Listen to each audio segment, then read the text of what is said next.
when I was in college, in the early 70s, 71 to 75, I think it was, um, I was an art major and I was involved in printmaking.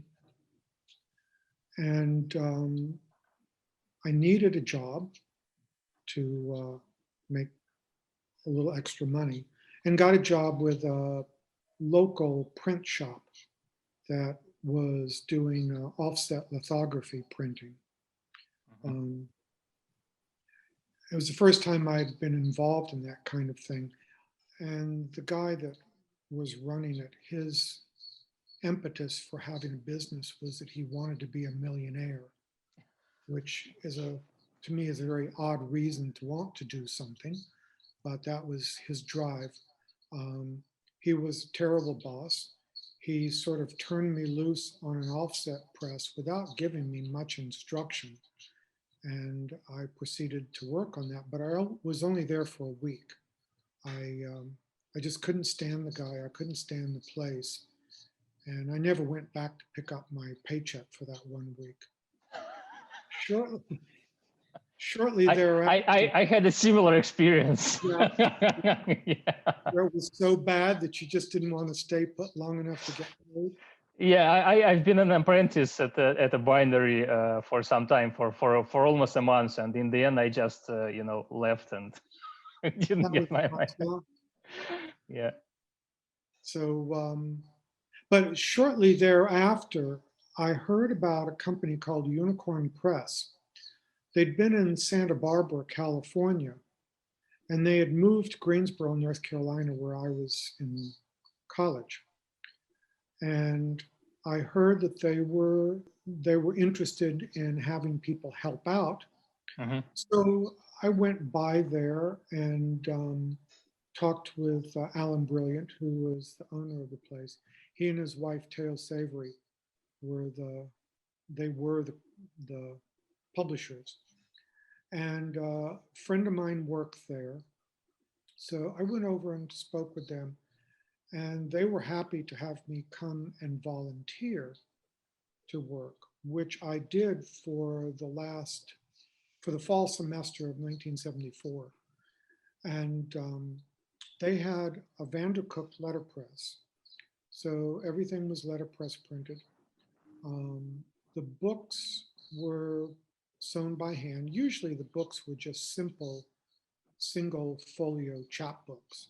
Hmm. There was much to them at all. Um, Sometimes they were wrapped in paper, sometimes they had a hard case on them.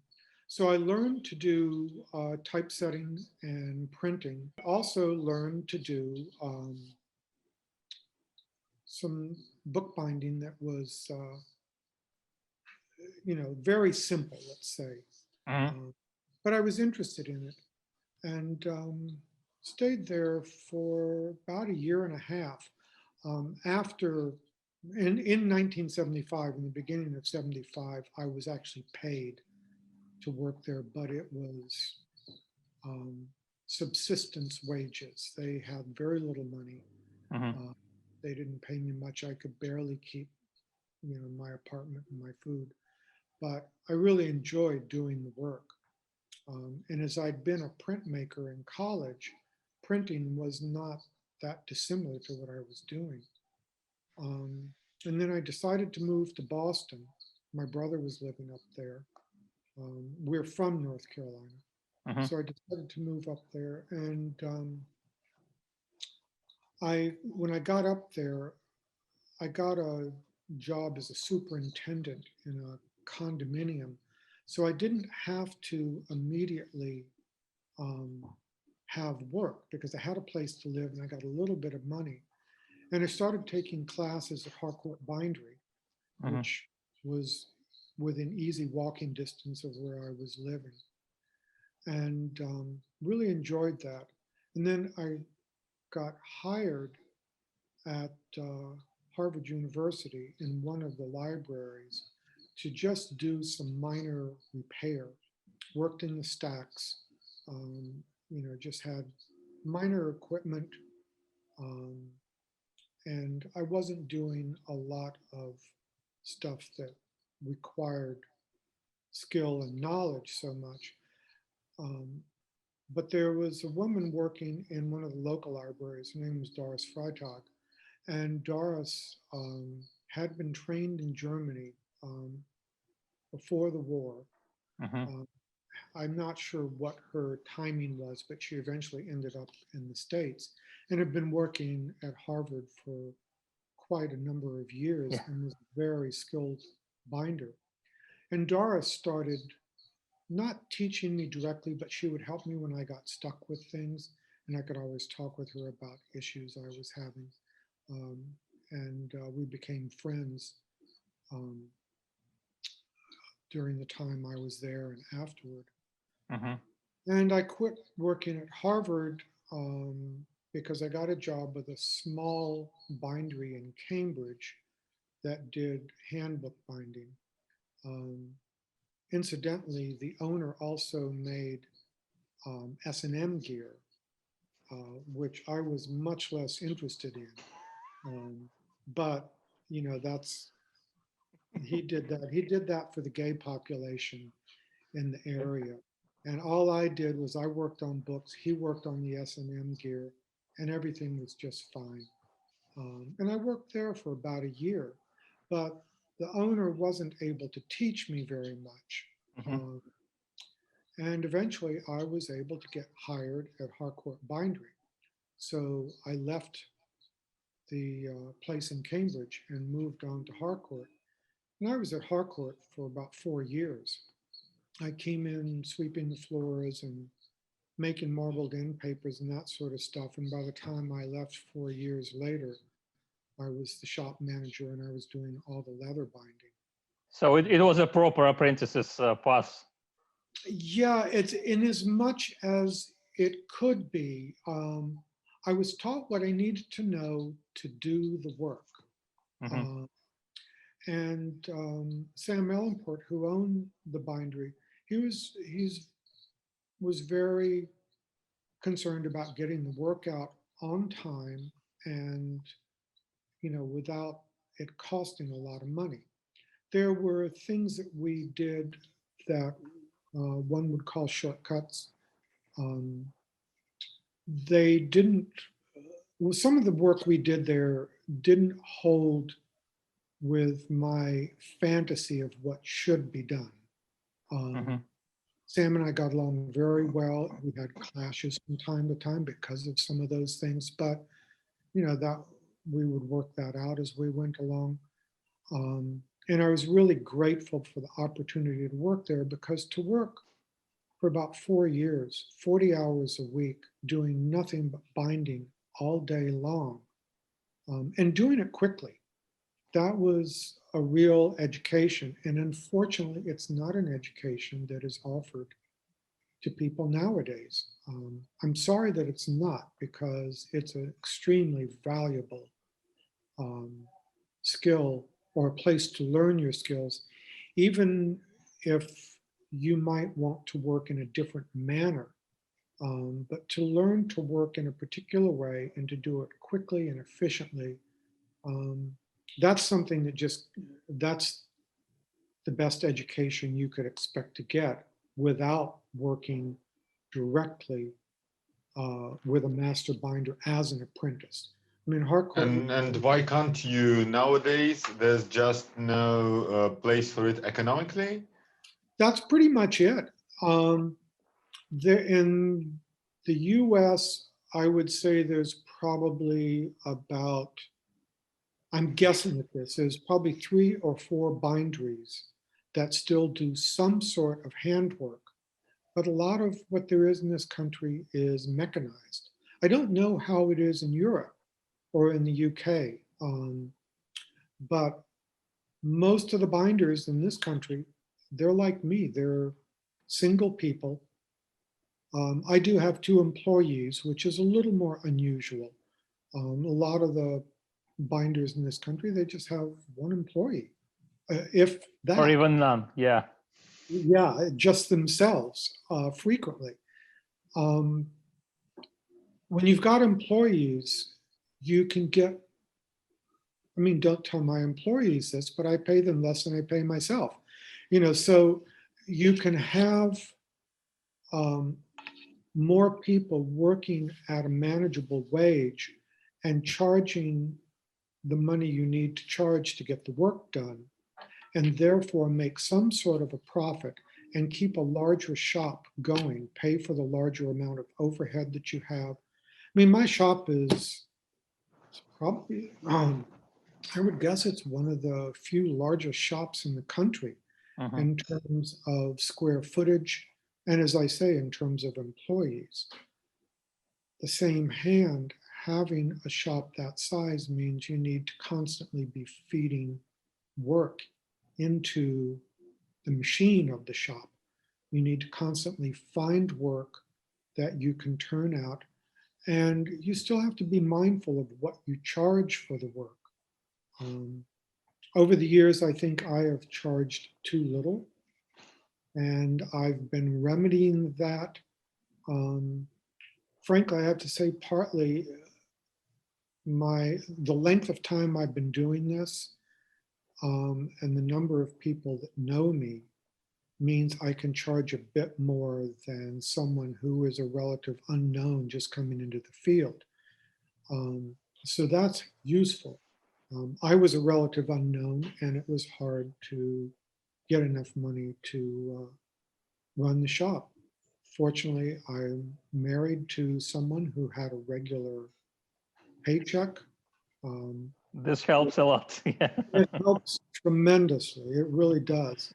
And I don't know how, I do know binders who are married to other artists, and frankly, I don't know how they do it, because it's a huge amount of stress knowing where you're going to get the mortgage from, or a college education for your children, that sort of thing. So I find it hard to recommend this as a lifestyle. And frankly, when I teach at the American Academy of Bookbinding, there's a small part of me that,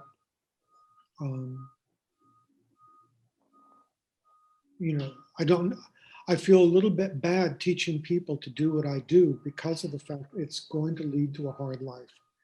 But they thoroughly enjoy what they're doing, which I have been doing. So if it's something you thoroughly enjoy, you're just going to have to find a way to make it work, which is what I've done. And people that have been in the field for a long time have also done. They've managed to keep it going, no matter what. Could you talk a bit about looking for work? I mean, you've been binding books since well before either of us has been born. So in the era before internet, how do you look for orders when there's not enough work? Right, yeah. I have to say the internet has really helped.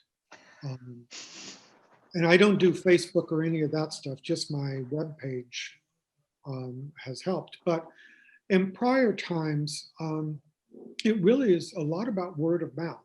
It was also about looking for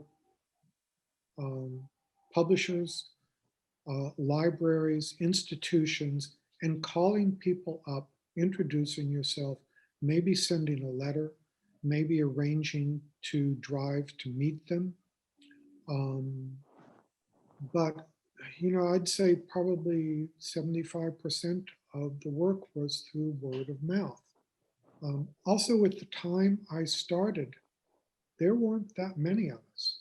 If you wanted a book bound, you could probably count on 2 hands, or maybe 4 hands, people that you could get to do the work.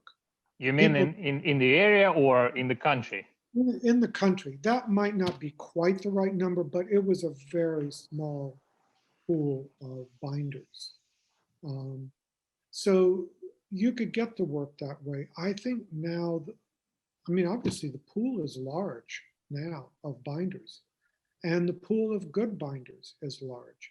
And I love that. When I introduce myself to people and tell them what I do, most of the time first question out of their mouth is, isn't that a dying art? Unfortunately, I can tell them, no, it is far from it. But making a living is not easy. Well, yeah, still, definitely. It's not a dying art, but still, it's a hard business, and maybe not a dying niche for a business, but you need to try hard to make decent money. you do. And I think one of the things that I try to do is to create a shop that's more like a value added type of situation. You can bind very plain books by hand, at which point you're looking in terms of numbers. Like you'd have to do hundreds and hundreds at a lower price to make enough money to get by on. When we start looking at some of the work that we've done here in the shop, you'll see that we tend not to bind books in that sort of plain manner, and we don't bind them quickly and cheaply. That also means that the person you're binding them for has to sell them for some real money also. So or they have to be a collector or something like that, or an institution. Exactly. And there are collectors we do work for who will pay what's necessary to get the job done. But it is hard to meet those people. I think even with the internet, it still doesn't hurt, going around and contacting people. One of the largest clients that we have had, I got a postcard from them, I don't know, 20 years ago, 15 years ago, I'm not sure when, advertising the kinds of books they did. So I did email them. I didn't send her a letter, but I did email them, letting them know we were here and saying, if you ever need a binder who can, do interesting things with the books, let us know. That led to a relationship that started about 15 years ago. And even though it's 21st editions, even though they are no longer doing books per se, we're now doing furniture with them, boxes that really are, quite special boxes. So, still reaching out to people. I wouldn't necessarily sit back hoping stuff comes to you. I think you do have to make concerted efforts to reach people.